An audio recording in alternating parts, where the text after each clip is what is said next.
You watched me grow up. You saw my wedding. You saw the birth of my children. For over a decade, my family was a brand. The Duggars were a multi-million-dollar empire. People assumed that because we were on TV, we were set for life. But while the world was watching us, I was struggling to put food on the table. There is a story I was too afraid to tell for a long time. It's a story about contracts I was forced to sign without reading. It's a story about working 18-hour days for a show that I was told was a ministry, only to find out my dad was cashing every single check. My husband, Derek, finally asked the question that changed everything. Jill, how much were you paid for your own birth special? The answer was 0. Today, I am opening the books. I'm talking about the inheritance threats, the lawsuit that tore us apart, and what happened, a high price of buying your own freedom. I'm Jill, and this is the truth about the money. When people look at the Duggars, they see the big house. They see the 7,000 square feet of steel and glass that my dad built. They see the buses, the private planes, the massive pantry stocked with industrial-sized cans of food. Growing up, we didn't feel poor. We had everything we needed, technically, but we also didn't own anything. Everything belonged to the family. Everything belonged to Dad. From the outside, it looked like we were living the American dream. We were on magazine covers. We were traveling the world. And we had a hit TV show that millions of people tuned into every week. The assumption was that we were all set for life. People thought, oh, the Duggar kids must have trust funds. They must be millionaires. But the reality was much colder. When I got married to Derek, I assumed things would be different. I was an adult. I was the star of a spin-off show, Counting On. The ratings were huge. But the reality of my bank account didn't match the ratings.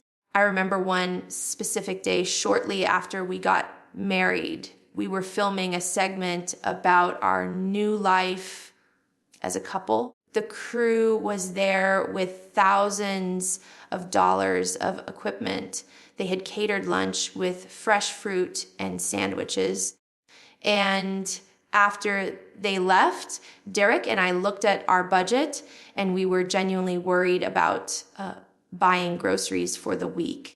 It sounds insane, right? How can the woman on the cover of People magazine be worried about the electric bill? But that was the design. Yeah. The money went to a central pot, and that pot had a gatekeeper, my father. We were treated like children who needed an allowance, not employees who earned a wage. I was famous, but I was financially powerless. I was generating millions of dollars in ad revenue, but I had to ask permission to buy a used car. The illusion of wealth was just that, an illusion. You have to understand the theology. We were raised in to understand how this happened. We weren't just making a TV show. We were told we were ministering to the world. Dad always framed it that way. He would say, we are showing the world how a Christian family lives. We are encouraging people. We are saving babies. So when cameras were rolling for 12 hours a day, we weren't working. We were serving God. And you don't get paid for serving God, right? That would be selfish. That would be worldly. That was the logic he used. If any of us ever asked about money or contracts or compensation, we were made to feel guilty. He would ask, why are you focused on worldly things? Don't you care about the message we are sending? It was a brilliant trap. By calling it a ministry, he bypassed labor laws in our minds. We were volunteers in our own lives. We felt a moral obligation to be on camera, even when we were tired, even when we were sick, even when we just wanted privacy. But looking back now, I see the invoices, I see the contracts TLC sent. They weren't paying ministry. They were paying a production company owned by Jim Bob Duggar. It was a business to him, but a calling for us. He monetized our obedience and called it faith. The day I signed my life away, I didn't even know I was doing it. I was young. I was getting ready to get married. There was so much chaos, wedding planning, filming, excitement. My mind was on my dress, on Derek, on starting my new life. Dad called us into the kitchen.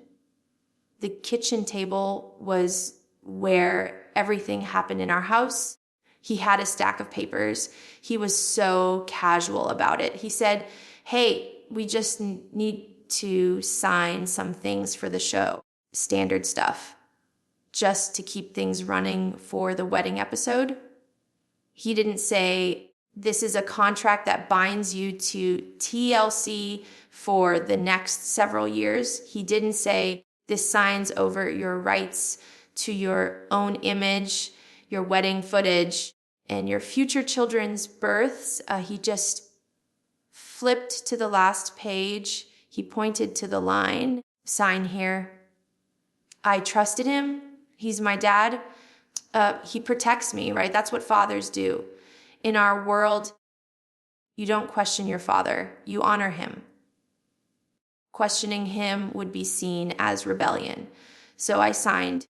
I didn't have a lawyer look at it. I didn't even read the text above the signature line.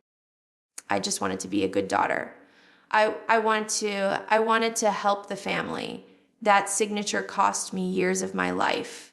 That signature meant that even when I wanted to quit, even when filming became traumatic, he could wave that paper and say, "You agreed to this." It wasn't a business deal between partners.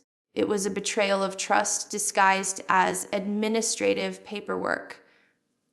Then I married Derek. Derek didn't grow up in the IBLP cult. He went to public school. He went to college. He was the mascot at Oklahoma State, and eventually he went to law school. He has a brain that works differently than mine. He asks questions. He looks at logistics. At first, he trusted Dad too. He respected him as the patriarch, but slowly things would exposed. As we started our life together, he started noticing things that didn't make sense. He would ask Jill, "Did you get a W-2 form for filming this year?" I would say, "No, Dad handles the taxes." He would ask, "Who pays for the medical bills for the birth?"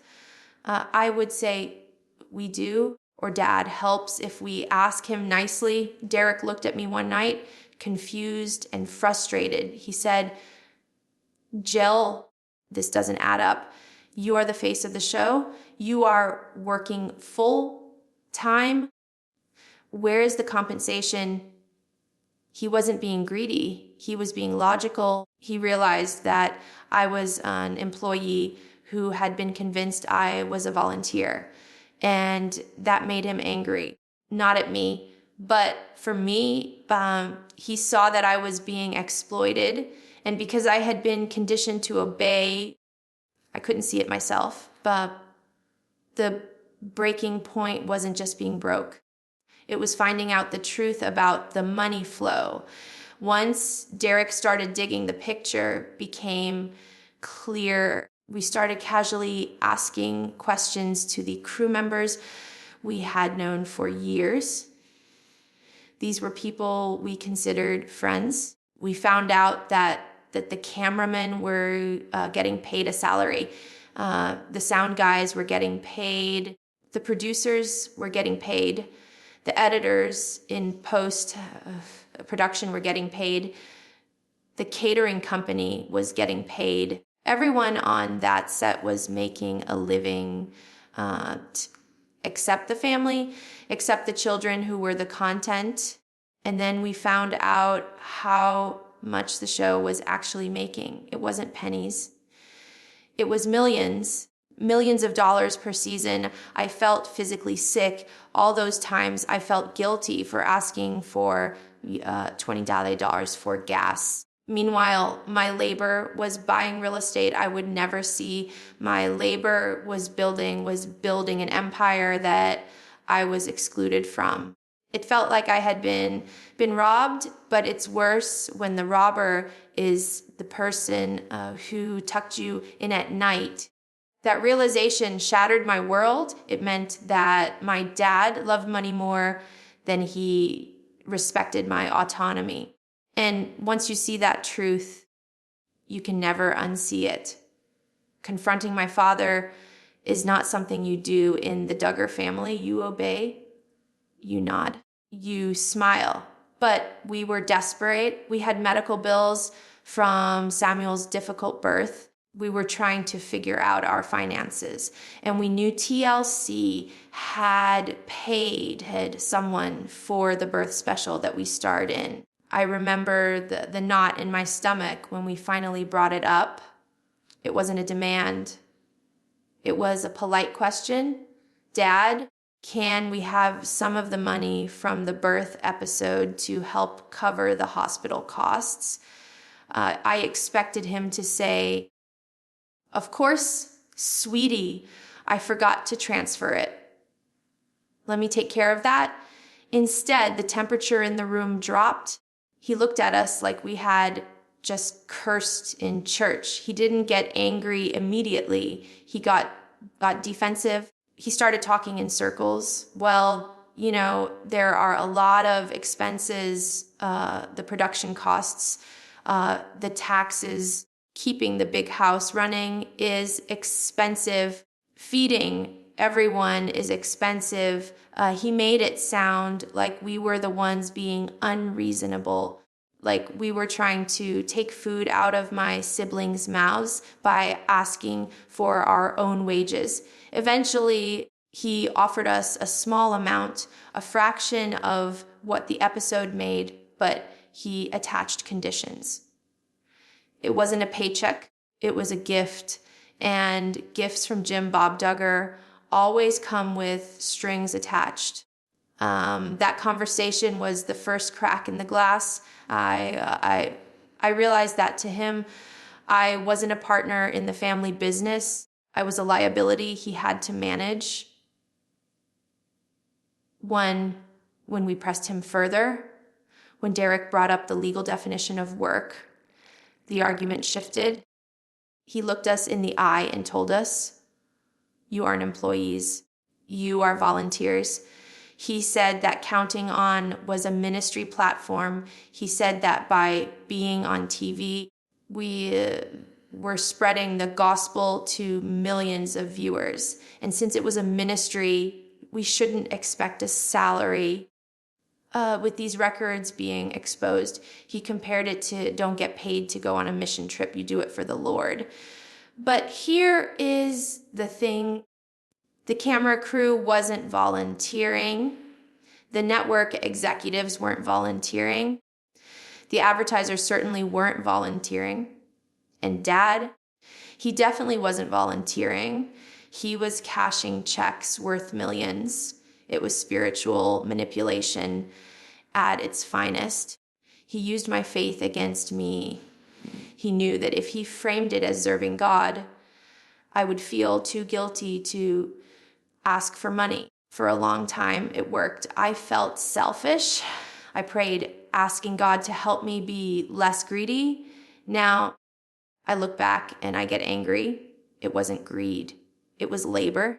And volunteering shouldn't involve signing a 10-year non-disclosure agreement. We moved to Central America for mission work.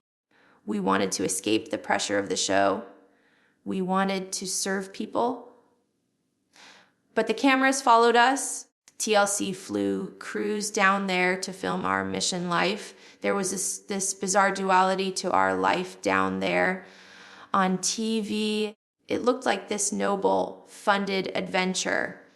TLC filmed us doing ministry, helping locals, living our life. But when the cameras turned off, we were struggling. We didn't have the family allowance down there.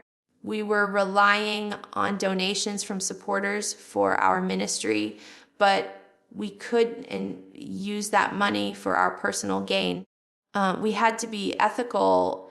There were times we were counting pennies for groceries.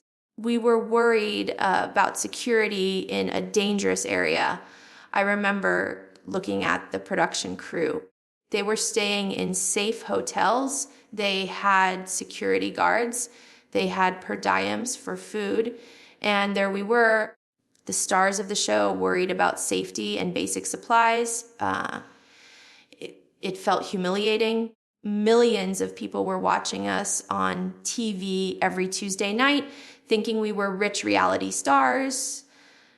Meanwhile, we were living hand to mouth in a foreign country while my dad sat in Arkansas managing a family trust that we couldn't touch.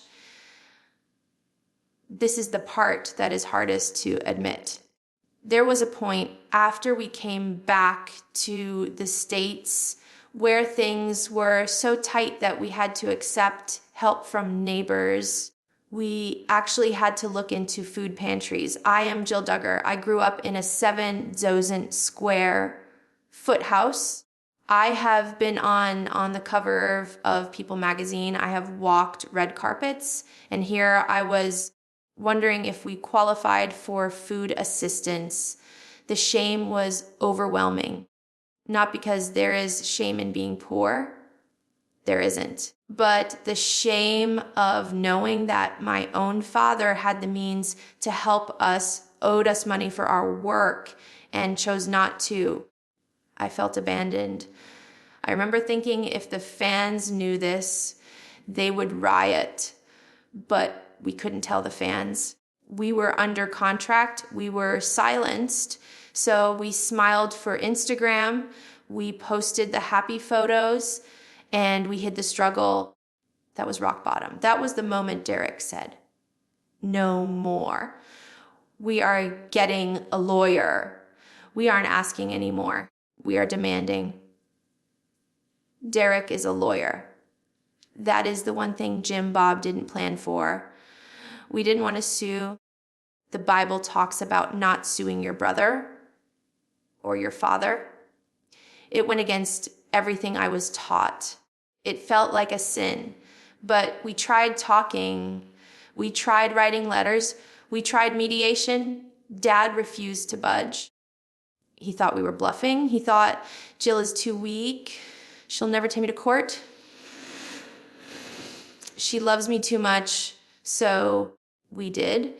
We didn't sue for millions in damages. We didn't sue for pain and suffering. We just sued to get paid minimum wage for the hours we had worked over the years. Think about that. We were the stars of a hit cable show, and we were fighting just to get paid the equivalent of a fast food worker's salary for our time. The legal process was terrifying. I was scared Dad would cut us off completely from the siblings. I was scared of the backlash. But when we finally got the settlement, it wasn't a lottery win. It was barely enough to cover our costs and give us a fresh start. But the money wasn't the point. The point was the principle. For the first time in my life, I stood up to Jim Bob Duggar and said, "You cannot use me anymore. Whatever check we got, it was the price of my freedom." And honestly, it was worth every penny.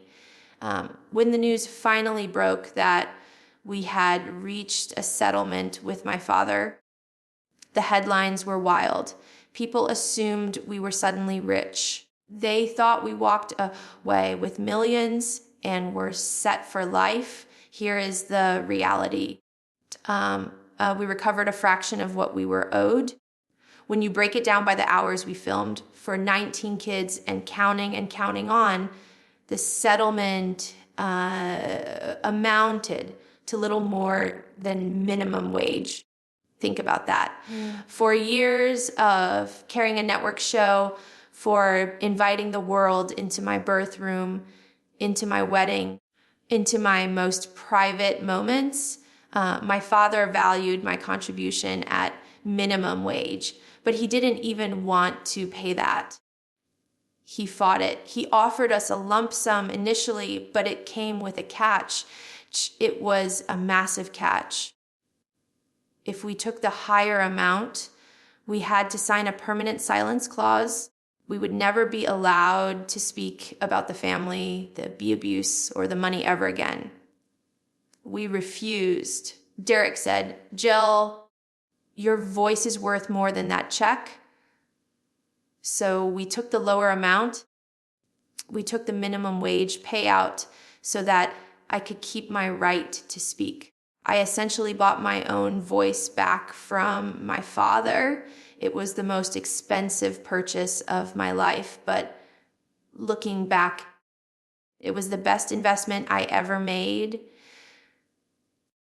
You would think that after proving we were unpaid, my family would rally around us. You would think my adult siblings would ask, "Wait, if Jill isn't getting paid, are we getting paid?" Instead, we were the villains. The narrative inside the big house shifted instantly.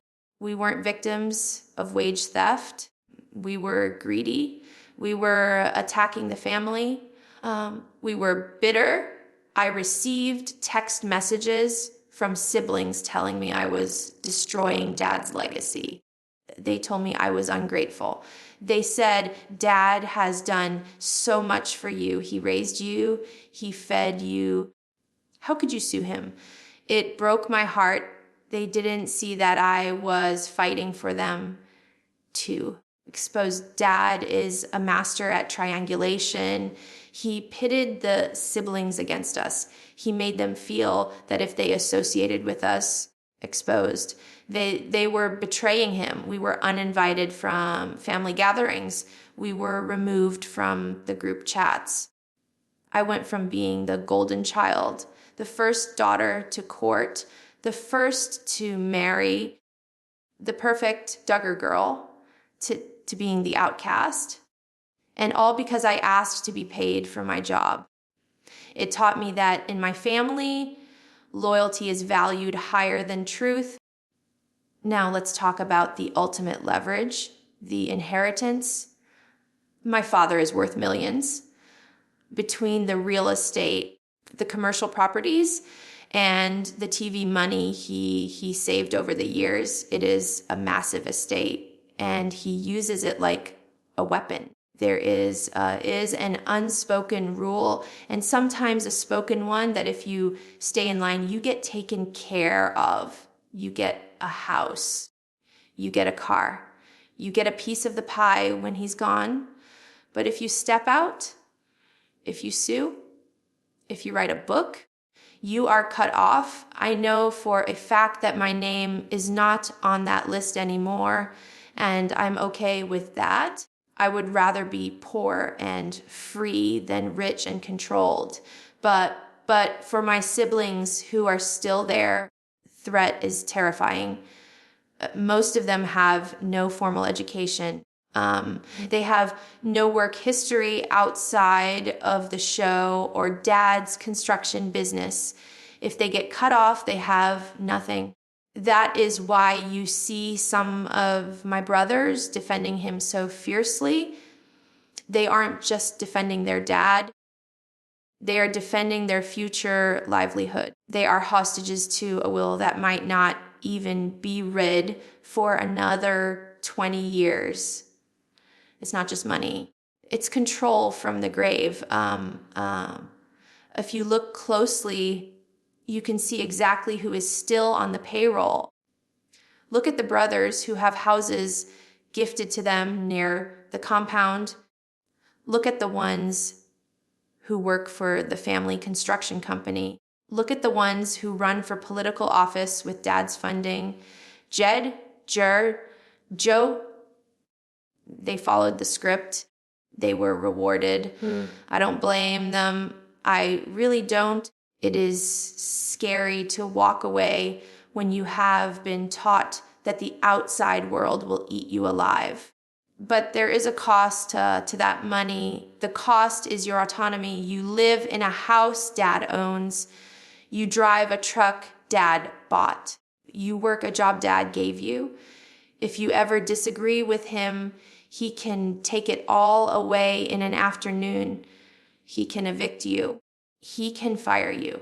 I look at their lives and I don't feel jealous. I feel sad. They have the financial security that I lost, but they are living in a cage, a gilded cage maybe, but still a cage. I live in a smaller house.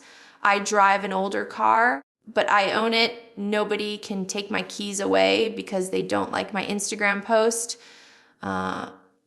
When I first filed that lawsuit, I felt completely alone. I thought I would be the only one to ever speak up. I thought I would be the black sheep forever. But then the dominoes started to fall. Jinger moved to Los Angeles. She started seeing the world differently. And then she wrote her book, Becoming Free Indeed. She tackled the theology while I tackled the money. And we were fighting the same beast from two different angles.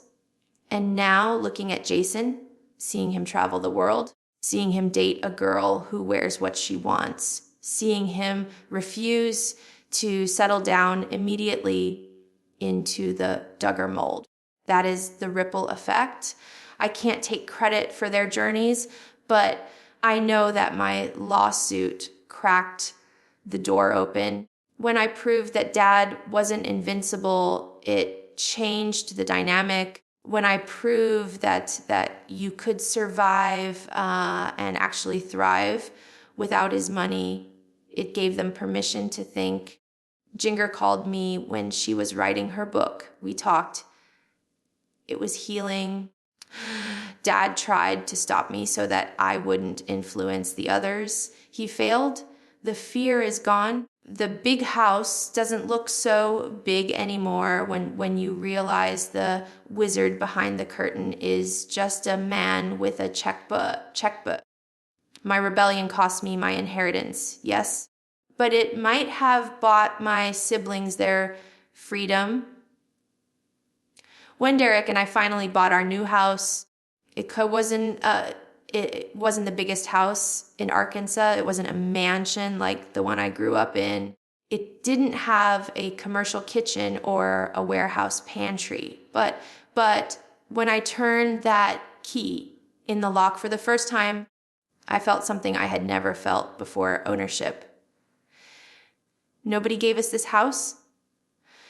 Dad didn't sign the check. TLC didn't pay for the renovation. We worked for it. Derek passed the bar exam and became a lawyer. I wrote a book. We saved. There is a psychological weight that lifts off your shoulders when you know that no one can kick you out. In the big house, and everything was conditional. You had a roof over your head if you obeyed. You had a car if you followed the rules. You had food if you showed up for filming.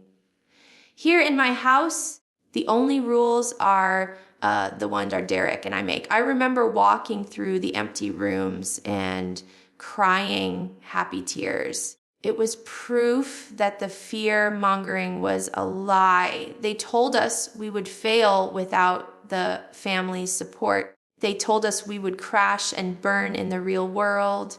We didn't crash. We built a home, and the foundation of this home isn't built on secrets. It's built on honest, hard work. Writing, counting the cost was the most terrifying thing I've ever done. For years, I was trained to protect the family name at all costs. Keep sweet, don't air dirty laundry, protect the ministry, but silence is heavy. Silence makes you sick physically and mentally. I didn't write the book to destroy my parents. Didn't write it for revenge. I wrote it to save myself. And I wrote it for the other people out there who were being controlled by religious or financial abuse. I wanted the record to be set straight. I wanted my sons to know the truth when they grew up, not the sanitized version they might see on reruns of a TV show. When the book came out, the backlash from the family was exactly what I expected. Silence from some, anger from others. Dad released a statement saying he loved us, but he disputed the facts. Of course he did. But then I started meeting the readers, women who grew up in similar high control groups, kids who were exploited by family vloggers. They told me, Jill, thank you. You made me feel less crazy. That was the moment I knew I made the right choice. My loyalty isn't to a brand anymore. My loyalty is to the truth. The book was my final resignation letter from the role of the dutiful Duggar daughter. We may never know the full extent of the Duggar estate. Jim Bob Duggar is smart. He just put money in a savings account. He built a labyrinth. There are LLCs. There are commercial properties. There are rental units scattered across Arkansas. There are trusts within trusts. When we were fighting for our pay, we got a glimpse of how complex it really is. He controls the money flow so tightly that even the IRS would have a headache trying to untangle it. And that complexity is part of the control mechanism. If a sibling wants to leave, they don't just walk away from a dad. They walk away from a complicated web of financial entanglement. Oh, you want to leave. Well, your name is on this deed. This loan is in your name. And you work for this LLC. It traps them. It makes leaving feel impossible. I am lucky. Derek is a lawyer. He helped me cut those cords. But for the others, I worry that they are stuck in a financial maze, that they don't have the map for the billion-dollar betrayal. Isn't just about cash in hand. It's about using bureaucracy to hold your own children hostage. People always ask me, Jill, do you forgive your dad? The answer is yes. As a Christian, I have to forgive. I choose to forgive every day. I don't want to carry a rock of bitterness in my pocket for the rest of my life. I love my dad. I really do. But forgiveness is not the same as trust. I have forgiven him for the money he took.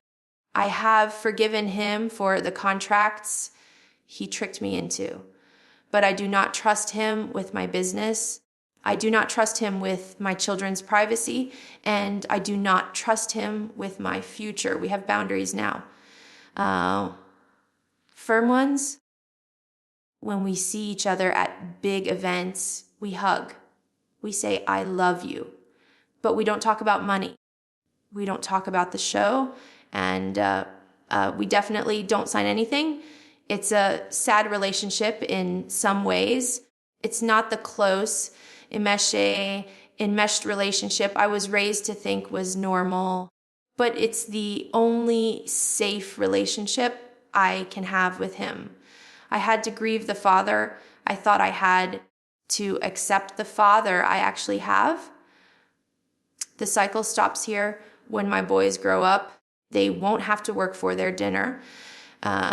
They won't have to sign a contract to get a hug. They won't have to perform for a camera to be valued. If they want to be lawyers, great. If they want to be missionaries, great. If they want to work at a coffee shop, great. The money I earn now, it's for them. Not to control them, but to launch them. I want my legacy to be different from my last name. I don't want to be remembered just as Jill Duggar, the reality star. I want to be remembered as Jill Dillard, the woman who fought for her freedom and won. To anyone watching this who feels trapped, whether it's by family, by money, or by religion, please know this: you are worth more than a paycheck. You are worth more than an inheritance. You can walk away with $0 in your pocket and still be richer than the people who tried to buy you. I did it. I've never been happier. I'm Jill, and I'm finally free.